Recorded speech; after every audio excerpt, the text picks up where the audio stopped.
Oui, aujourd'hui, on n'a pas l'histoire des enfants. Désolée, parce qu'il n'y a pas de personne pour faire ce moment-là, de vivre ce moment-là. Donc, je voudrais saluer déjà tout le monde, tous ceux qui sont là, ceux qui nous visitent pour la première fois. Je vois de nouveaux visages. Ben, soyez le bienvenu dans la maison de Dieu. Que Dieu vous bénisse. Et je voudrais particulièrement aussi demander la bénédiction sur notre sœur Claudia, qui est venue spécialement, oui, elle est venue spécialement parce qu'elle a une douleur, elle est partie parce qu'elle a mal au dos. Donc elle est venue spécialement pour prier ensemble avec nous puisqu'elle était deux. Et je demande à Dieu de la bénir pour cet effort qu'elle a fait et qu'elle puisse vraiment être établie. Parce qu'on sait que la douleur du dos, c'est pas évident. Donc que Dieu la bénisse et que Dieu nous bénisse tous. Avant de commencer le message, je voulais vous inviter à prier ensemble. Père Céleste, tu es vraiment le Dieu qui règne et qui vit, Seigneur. C'est toi qui nous as appelés à toi. C'est toi, Seigneur, qui nous rend capables de toute bonne œuvre. C'est toi qui es celui qui a inspiré les apôtres et les prophètes pour nous laisser ton témoignage de qui tu es. Donne-moi, Seigneur, de pouvoir accomplir par ta puissance, par la puissance de ton esprit, délivrer le message qui est pour moi et pour tous. Que ton nom seul soit glorifié. Au nom de Jésus, et que ta bénédiction repose sur tous ceux qui souffrent dans leur corps, dans leur esprit, et qui, Seigneur, ont besoin de ton attouchement, de l'attouchement de la foi, et qui ont besoin, Seigneur, d'être restaurés. Oui, Seigneur, bénis par ton Esprit Saint tous ceux qui sont là et tous ceux qui sont ailleurs. Nous t'en prions par le beau nom de notre Sauveur. Amen. Mon message, c'est témoin et témoignage. Je remercie la liturgie parce que ça rentrait dans le thème et que Dieu puisse bénir tout ce qui a été chanté et que nous puissions vivre tous ces chants, toutes ces paroles de ces chants. Deux textes que je vous propose comme texte de base. 1 Jean chapitre 1 du verset 1 à 3. Ce qui était dès le commencement, ce que nous avons entendu, ce que nous avons vu de nos yeux, ce que nous avons contemplé et que nos mains ont touché concernant la parole de vie, car la vie a été manifestée. Et nous l'avons vue et nous lui rendons témoignage. Et nous vous annonçons la vie éternelle qui était auprès du Père et qui nous a été manifestée. Ce que nous avons vu et entendu, nous vous l'annonçons à vous aussi, afin que vous soyez en communion avec nous. Or, notre communion est avec le Père et avec son Fils, Jésus-Christ. Jean chapitre 8, verset 14 et verset 17 à 18.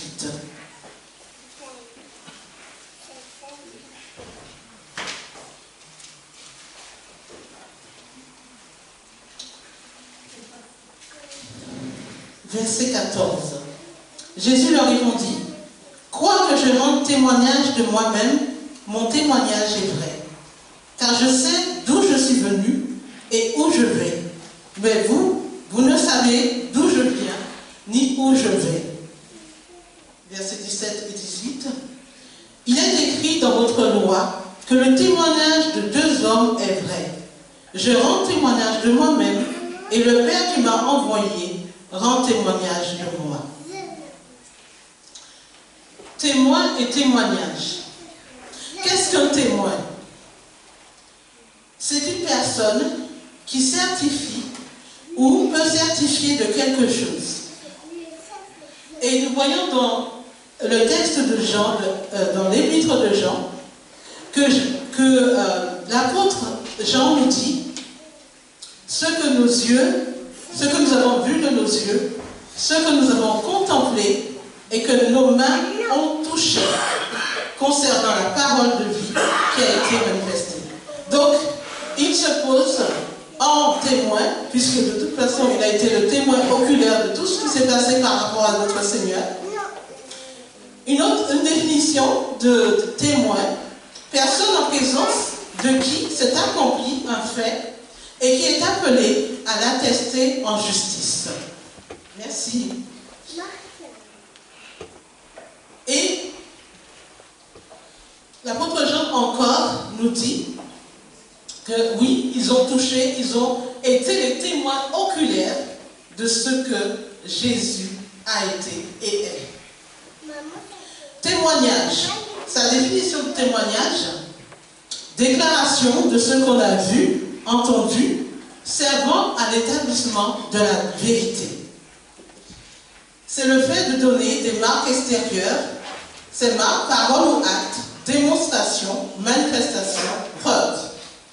Dans l'évangile de Jean, chapitre 8, que nous avons lu, Jésus aussi dit qu'il a un témoignage, que son témoignage est vrai, qu'il est établi sur la base de la vérité.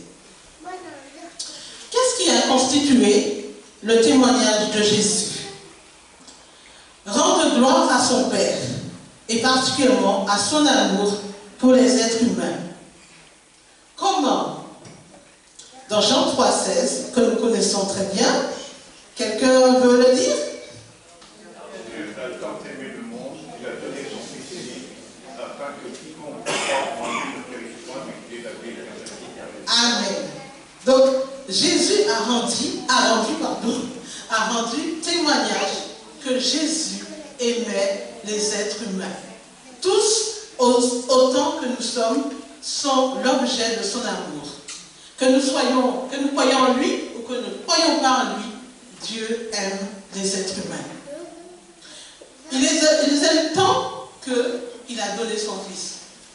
Ah, quand est-ce qu'il a donné son Fils? Est-ce que lorsque nous avons dit Seigneur, on t'aime? Quand est-ce que Jésus s'est donné à l'humanité? Comment? Oui, avant la création du monde. Mais est-ce que c'était à notre initiative? Est-ce qu'on lui demandait de donner sa vie? Ben non. Il s'est donné lui-même. Il n'a pas attendu que des êtres humains lui demandent de faire quelque chose pour eux, pour leur sortir de leur situation. Donc Dieu a montré son amour envers nous. Dans Jean chapitre 17, Jésus aussi montre comment, quel est le témoignage dans Jean chapitre 17. Qu'est-ce que Jésus va manifester encore? Le témoignage qu'il va apporter. Jean chapitre 17, versets 1 à 6. Après avoir ainsi parlé, Jésus leva les yeux au ciel et dit, Père, l'heure est venue. Glorifie ton Fils afin que ton Fils te glorifie, selon que tu lui as donné pouvoir sur toute chair, afin qu'il accorde la vie éternelle à tous ceux que tu lui as donnés. Or, la vie éternelle, c'est qu'ils te connaissent, toi, le seul vrai Dieu, et celui que tu as envoyé, Jésus-Christ. Je t'ai glorifié sur la terre, j'ai achevé l'œuvre que tu m'as donné à faire. Et maintenant, toi, Père, glorifie-moi auprès de toi-même de la gloire que j'avais auprès de toi avant que le monde fût. J'ai fait connaître ton nom aux hommes que tu m'as donnés du milieu du monde. Ils étaient à toi et tu me les as donnés. Ils ont gardé ta parole. Maintenant, ils ont connu que tout ce que tu m'as donné vient de toi. Qu'est-ce que Jésus dit là? Comment il a témoigné du Père encore? Comment a-t-il témoigné du Père? Quand on lit ces versets.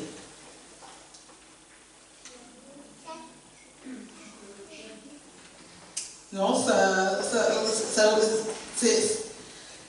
il a témoigné parce qu'il a fait l'œuvre qu'il était venu faire, que le Père lui avait assigné. Il a tout accompli. C'est ce qu'il va dire à la croix, à la fin, avant de mourir. Tout est accompli.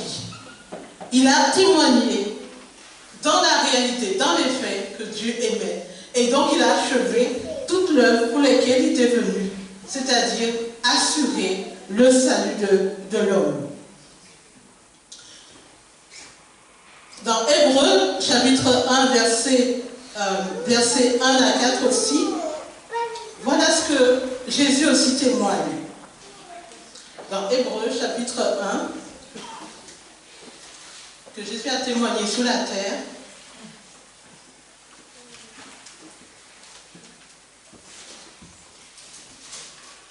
Chapitre 1, versets 1 à 4. Après avoir autrefois, à plusieurs reprises et de plusieurs manières, parlé à nos pères par les prophètes, Dieu, dans ces derniers temps, nous a parlé par le Fils, qu'il a établi héritier de toutes choses, par lequel il a aussi créé le monde, et qui, étant le reflet de sa gloire et l'empreinte de sa personne, et soutenant toutes choses par sa parole puissante, a fait la purification des péchés et s'est assis à la droite de la majesté divine dans les lieux très hauts. Jésus là manifeste aussi, témoigne du Père, témoigne du Père, car comme l'a dit Jésus à Philippe, celui qui m'a vu a vu le Père. Nous savons que le diable, nos adversaires, a jeté le discrédit sur la nature de Dieu. Et Dieu a tout fait par les prophètes pour révéler qui il est véritablement. Mais la révélation de la personne de Dieu, c'est le Fils qu'il a montré de manière parfaite. Donc, parce qu'il était lui-même Dieu, et lorsqu'on a vu ce matin que le Fils de Dieu est venu, il a pris la revêtue de l'humanité, c'est pour révéler la personne même de Dieu. Les prophètes étaient des hommes comme nous, avec leurs faiblesses. Ils n'ont pas pu révéler parfaitement le caractère de Dieu, malgré leur message. Mais Jésus a parfaitement révélé qui est notre Père, qui est Dieu. Les miracles aussi ont témoigné de Jésus.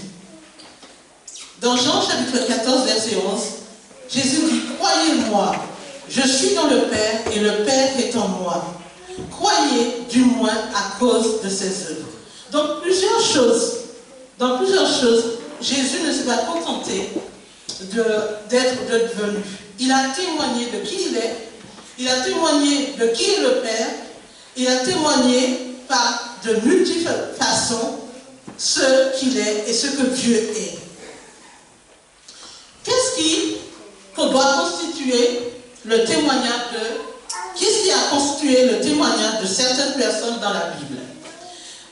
Voyons comment des personnes ont changé de vie et témoigné de Dieu ou du Christ. Par exemple, on va commencer par le démoniaque de Gadara dans Marc chapitre 5, versets 18 à 19. Nous nous rappelons, parce qu'on l'a vu il n'y a pas longtemps, qu'est-ce qui s'est passé pour cette personne, pour le démoniaque, enfin l'ex-démoniaque, on ne parle pas du démoniaque de Gadara, mais on peut dire l'ex. Qu'est-ce qui s'est passé pour lui? Qu'est-ce qu'a apporté sa rencontre avec Jésus? Vous le connaissez quand même. Sa libération.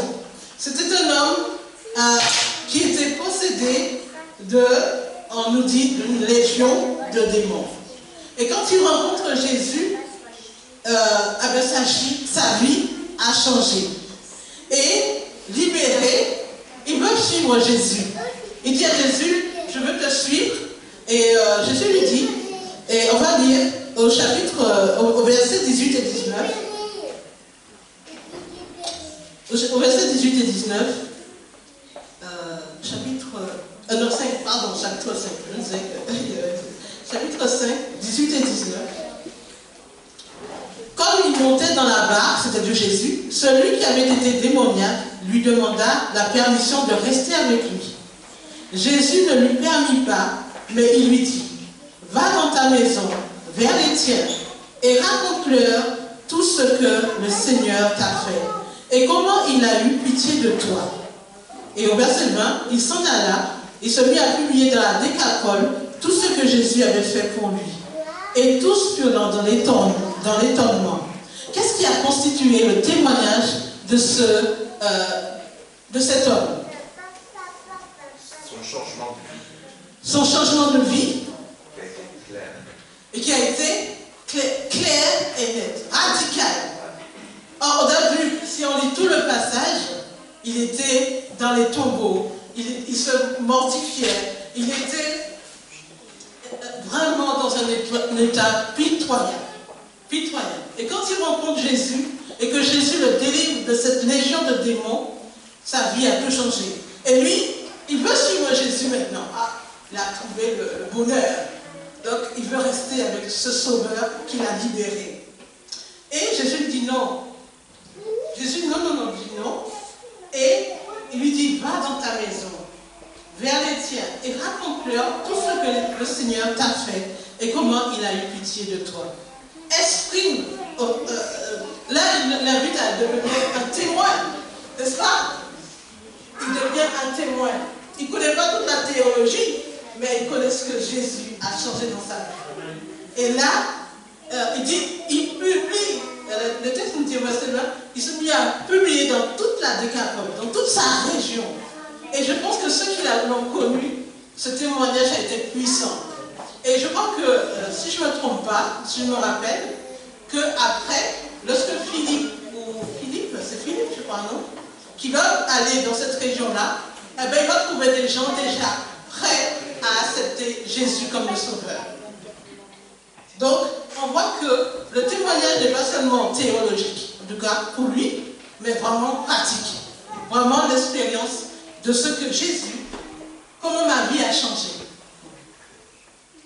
Nous allons voir aussi une autre personne dans Ruth, chapitre 16,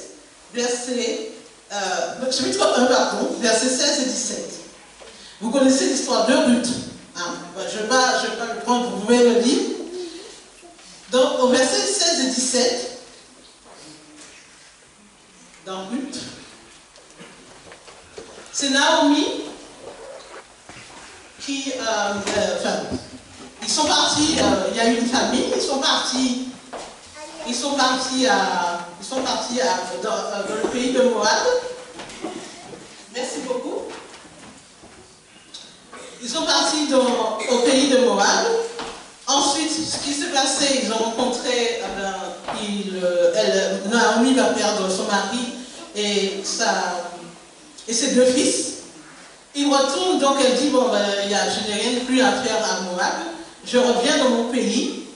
Et quand elle retourne, elle dit à ses deux belles filles, rentrez chez vous, rentrez dans votre famille, parce que moi je n'ai rien à vous offrir, j'ai plus de fils, je suis trop vieille pour avoir des enfants, donc, et même si je pouvais, vous n'allez pas attendre que je devienne, que les enfants grandissent pour que vous puissiez vous marier. Donc les deux, elle nous dit, retournez dans votre famille. Et l'une repart finalement, et il y en a une, Ruth, qui dit, voici ce qu'elle dit à Naomi, au verset 16 et 17. Ruth répondit, ne me presse pas de te laisser, de retourner loin de toi. Où tu iras, j'irai. Où tu demeureras, je demeurerai. Ton peuple sera mon peuple, et ton Dieu sera mon Dieu. Où tu mourras, je mourrai, et j'y serai enterré. Que l'Éternel me traite dans toute sa rigueur, si autre chose que la mort vient me séparer de toi. On voit que dans un pays, normalement les Moabites Dieu les avait dit qu'ils n'allaient plus rentrer dans le peuple d'Israël, hein, n'est-ce pas? Mais on voit que Naomi, malgré la souffrance, les malheurs qui sont arrivés, a eu un témoignage si fort vis-à-vis de Ruth, que Ruth, non seulement s'est attachée à elle, mais elle a dit, j'adopte ton Dieu, j'adopte ta patrie, et je suis prêt à aller avec toi. Je ne te laisserai pas. Et on a vu que ça a donné quoi? Hein? Comment? Elle a suivi sa rebelle et elle a fini par trouver un mari. Voilà, tout à fait. Elle a su trouver un mari. Mais bien plus encore, bien plus loin, elle est devenue l'ancêtre du Christ. Elle est entrée dans la généalogie. Alors que, normalement, le peuple moabite était un peuple que Dieu a dit qu'il n'entrerait pas. Mais on voit qu'elle, elle est devenue, non seulement elle a trouvé un mari, Dieu a pourvu, mais elle est devenue l'ancêtre du Christ. Et quand on voit la généalogie qui est donnée dans, je crois que c'est Matthieu, eh bien, on la cite parmi les femmes qui vont donner, qui sont dans la généalogie du Christ. Une autre personne aussi montre aussi quel est son témoignage, qu'est-ce que donne son témoignage, et c'est c'est Dorcas. Dans Actes chapitre 9, versets 36 et 39. Dorcas est une veuve et elle œuvre pour les veuves et leur donne des habits. Mais malheureusement, elle meurt. Donc au verset 36, il y avait à Joppé parmi les disciples une femme nommée Tabitha, ce qui signifie Dorcas. Elle faisait beaucoup de bonnes œuvres et d'aumônes. Elle tomba malade en ce temps-là et mourut. Après l'avoir lavée, on la déposa dans une chambre haute. Comme l'île était près de Joppé, les disciples ayant appris que Pierre s'y trouvait, envoyèrent 2 hommes vers lui pour le prier de venir chez lui sans tarder. Pierre se leva et partit avec ses hommes. Lorsqu'il fut arrivé, on le conduisit dans la chambre haute. Toutes les veuves l'entourèrent en pleurant et lui montrèrent les tuniques et les vêtements que faisait Dorcas pendant qu'elle était avec elle. Pierre fit sortir tout le monde, se mit à genoux et pria. Puis, se tournant vers le corps, il dit, « Tabitha, lève-toi. » Elle ouvre les yeux. Elle ouvrit les yeux. Ayant vu Pierre, elle s'assit. Là, le témoignage. Quel est le témoignage de Tabitha ou Dorcas, selon son... Quel témoignage elle rend de sa vie, des œuvres qu'elle fait? Parce qu'on voit que, je me pose la question, si je meurs aujourd'hui, est-ce qu'il y a des gens qui pleureront ma disparition? Est-ce qu'il y a quelqu'un qui désespérera d'être là? On voit que les veuves, elles pleurent. Elles montrent tout ce que le bien que Dorcas leur a fait. Et je ne sais pas si quand elle pleure, elle demande à Pierre de venir, de faire quelque chose. Mais en tout cas, on est parti le chercher, pensant qu'il pourrait faire quelque chose. Et il a fait quelque chose, il a prié, et elle est revenue à la vie. Parce qu'il y a des personnes qui disent non, son œuvre ne peut pas s'arrêter maintenant. Il faut qu'elle continue, qu'elle puisse continuer. Dieu a décidé qu'elle puisse continuer son œuvre. Elle fait trop de bien pour ces œuvres qui sont bien souvent, on le sait à l'époque, livrées à elles-mêmes. Les disciples aussi ont témoigné de la résurrection de Jésus. Et c'est ce que dit Jean dans son épître. Il dit que,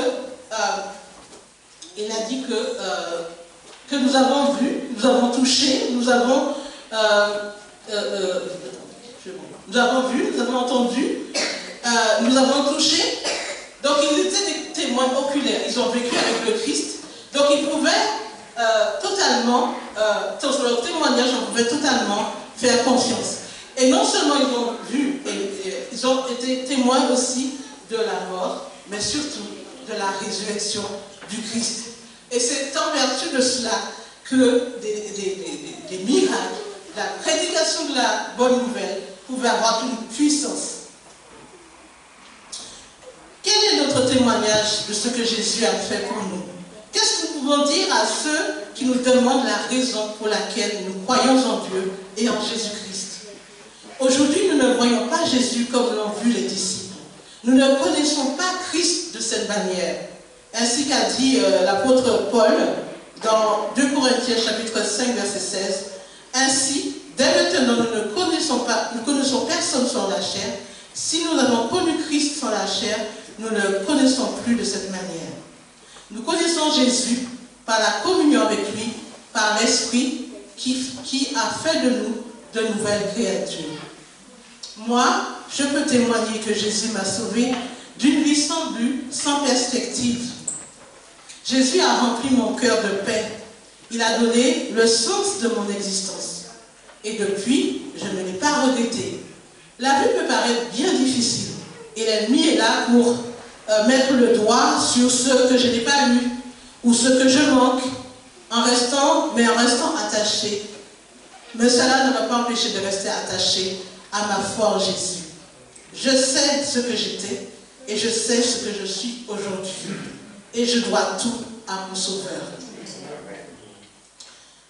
Comment continuer à entretenir le souvenir de l'œuvre de Christ et de ce qu'il a fait? Partout dans le monde, les hommes choisissent de construire des mémoriaux ou des mémorials pour se rappeler de tel ou tel événement, de tel moment important de leur histoire. Qu'est-ce que nous pouvons faire pour garder vivace ce que Christ a fait pour nous? C'est en cela que le témoignage est important. Il permet de lutter contre l'oubli. Parce que nous sommes malheureusement des êtres oublieux de ce que Dieu a fait. C'est l'occasion aussi de raconter à ceux qui ont été les témoins oculaires qui n'ont pas été les témoins oculaires d'un événement ou d'un fait important, et particulièrement aux générations suivantes. Et dans Josué, que je lisais il n'y a pas longtemps, au chapitre 4, au versets 7 et 5, on voit que quand ils ont traversé le Jourdain, Josué va demander à 12 chefs de tribus d'Israël, qu'est-ce qu'ils vont lui demander quand ils ont traversé le Jourdain? Vous vous rappelez? Oui? Tout à fait. 12 pierres au milieu qui vont servir à se rappeler. 12 pierres au milieu du Jourdain. Et chaque fois, il dit, chaque fois que vos enfants, vos petits-enfants vont vous demander, mais qu'est-ce que c'est que ces pierres-là? Pourquoi vous avez mis ça là? Et c'est l'occasion, ce sera l'occasion pour eux de dire ce que Dieu a fait, ce que l'Éternel a fait pour le peuple. Comment ils ont pu traverser le Jourdain à pied sec, et non seulement le Jourdain, la mer Rouge, et toute l'histoire quelque part d'Israël. Parce que les enfants, les petits-enfants, les arrière-petits-enfants, et ils n'ont pas vécu tout cela. Et donc, s'il n'y a pas quelqu'un qui leur raconte, eh ben, ils ne sauront pas. Ils ne sauront pas. Aujourd'hui, Jésus nous a laissé aussi des mémoriaux, des mémoriaux. Je ne sais plus, je n'ai même pas regardé le dico. Des mémorials. J'ai mis mémorial, mais je n'étais pas sûre. Des mémorials. Il y a la scène déjà, parce que Jésus, toutes les fois que vous mangez et que vous buvez la coupe, eh bien, vous rappelez que je suis mort pour vous, et que non seulement que je suis mort, mais je reviens aussi. Le lavement des pieds rappelle le service que Jésus a été serviteur. Et il nous demande aussi d'être ses serviteurs. Le partage de ce que nous avons vécu avec Jésus. Être des témoins de son action dans nos vies. Nous avons plein d'exemples de la manière dont Dieu nous a sauvés de telle situation. Je me demande, est-ce que vous pensez à les écrire? Dans un petit carnet, dans un truc. Est-ce que vous pensez à ça?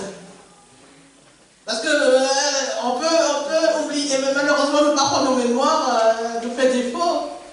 Est-ce que vous pensez à écrire? En tout cas, j'essaie d'écrire les moments où pour moi, Dieu a agi pour que, je dis, au moins, si j'ai un trou de mémoire, au moins il y a un petit carnet qui va, je peux voir et voir tout ce que Dieu a fait et remercier et louer Dieu pour tout ce qu'il a fait. Les Écritures, là où Dieu, nous avons le témoignage, c'est les Écritures. Parce qu'elles sont les témoins de Christ. Car Jésus lui-même a dit que ce sont elles qui rendent témoignage de moi.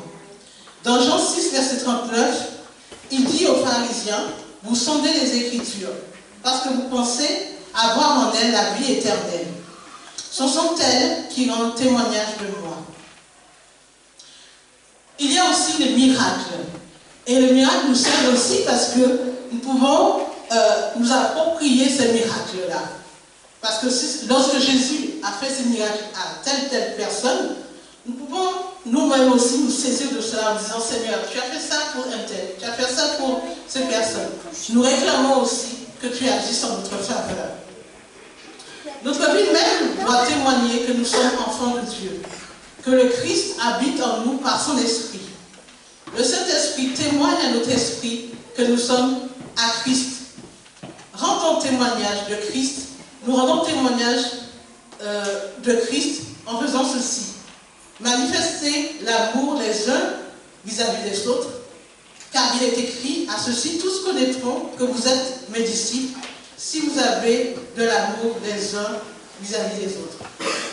Dans Matthieu aussi, 44 à 45, chapitre 5, aimez vos ennemis, bénissez ceux qui vous maudissent, faites du bien à ceux qui vous haïssent, priez pour ceux qui vous maltraitent et vous persécutent, afin que vous soyez les fils de votre Père qui est dans les cieux. Par les œuvres aussi que Dieu, le Père, nous a préparées d'avance. Et au verset 16 du chapitre 5 de Matthieu, Jésus nous dit que votre lumière luise ainsi devant les hommes, afin qu'ils voient vos bonnes œuvres et glorifient votre Père qui est dans les cieux.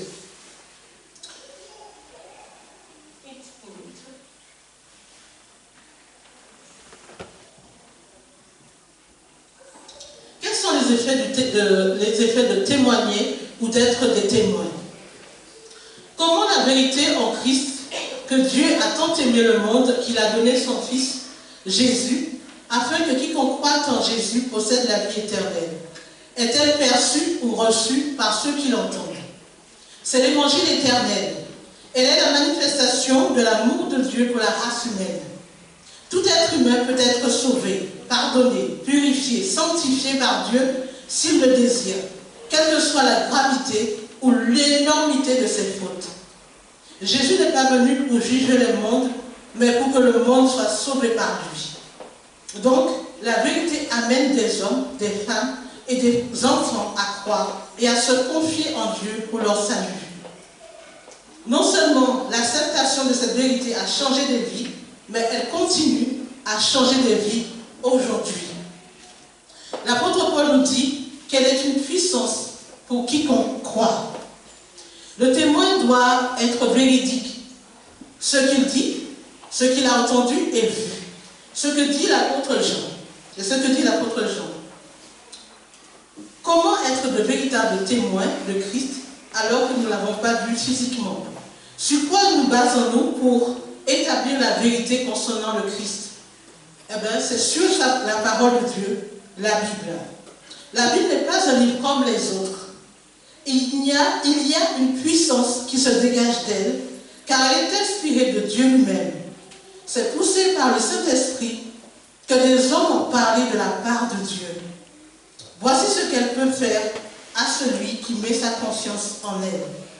Dans 2 Timothée, chapitre 3, versets 16 et 17, nous qui contemplons le visage découvert, nous sommes transformés en la même image par le Seigneur l'Esprit. De cela, nous en sommes tous les témoins, car nous sommes ici présents pour l'adorer. Elle a produit la foi en celui ou celle qui l'a lu, l'a médité. L'apôtre Paul nous dit que la foi vient de ce qu'on entend, et ce qu'on entend de la parole de Christ. Mais la parole de Dieu être reçue pour diverses raisons. Elle dévoile les secrets du cœur, les mobiles égoïstes et mauvaises. Séparant jointure et moelle, comme dit Hébreu, au chapitre 4, verset 12. Et donc, l'être humain doit à ce moment prendre une décision. Je cède, je me soumets, ou au contraire, je résiste.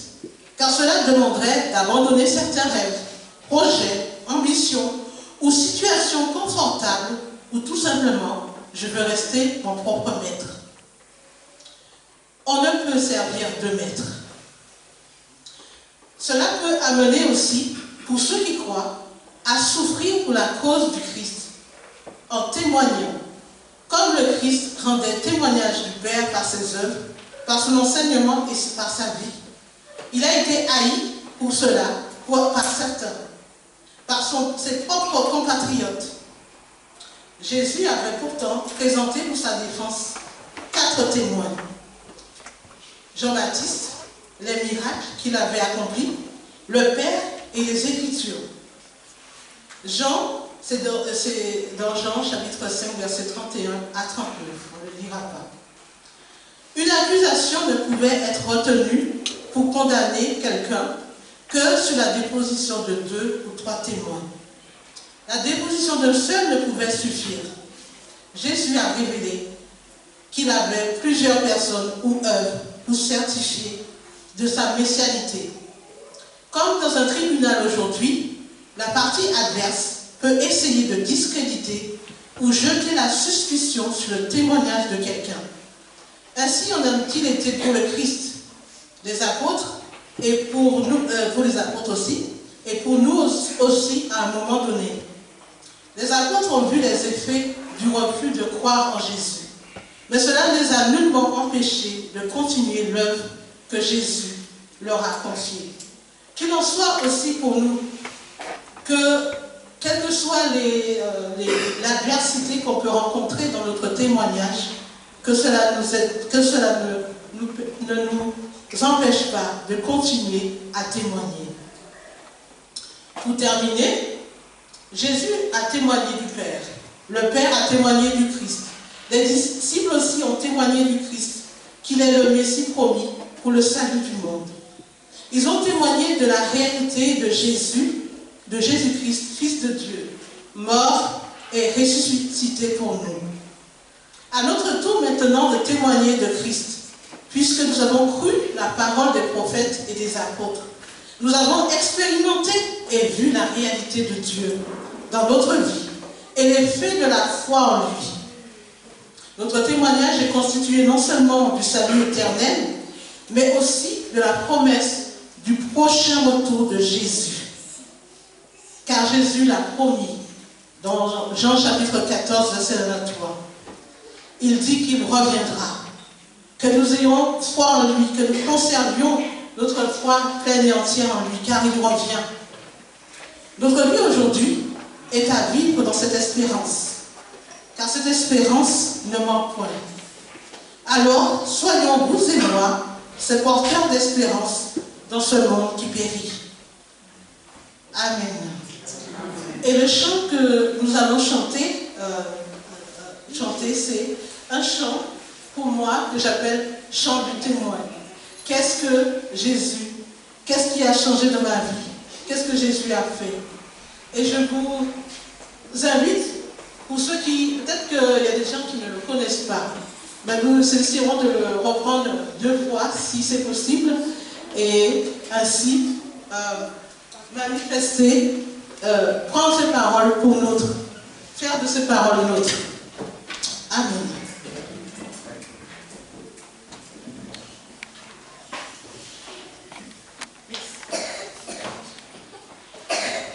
Alors je vous invite à vous lever.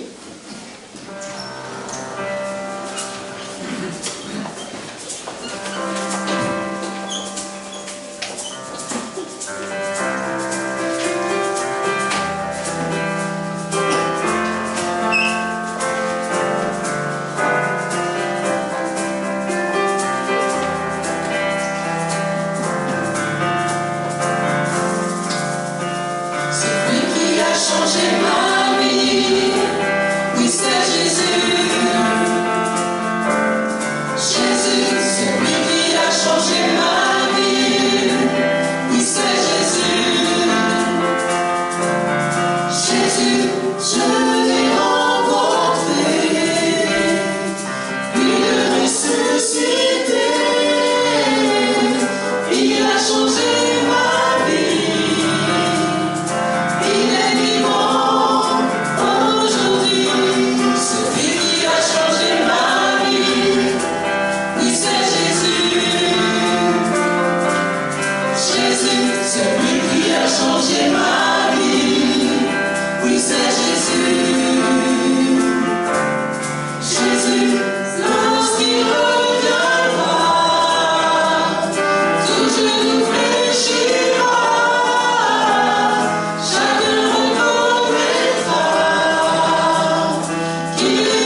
Oui Seigneur, tu as changé la vie des uns et des autres. Moi la première. Merci Seigneur pour ta vie offerte en sacrifice pour nos péchés. Merci aussi pour le don du Saint-Esprit, car c'est lui qui nous conduit dans toute la vérité, c'est lui qui nous conduit à la repentance. Veuille Seigneur éternel nous donner encore de ton esprit, rends-nous du Saint-Esprit, afin que sa puissance révèle que Seigneur tu changes, tu transformes les cœurs de l'intérieur, afin que nous puissions vivre, comme nous l'avons dit, la vie éternelle déjà, présentement, ici-bas. Car tu veux que tes enfants soient heureux, que la vie abondante que tu as promise, Seigneur, soit notre partage aujourd'hui. Gloire à toi, gloire à ton Saint-Nom. Merci de changer encore des vies. Merci que chacun puisse goûter que tu es bon, que tu es miséricordieux, que tu es compatissant. Et que, Seigneur, tu veux nous épargner la mort éternelle. Que ton nom soit glorifié au nom merveilleux de Jésus. Amen. Amen.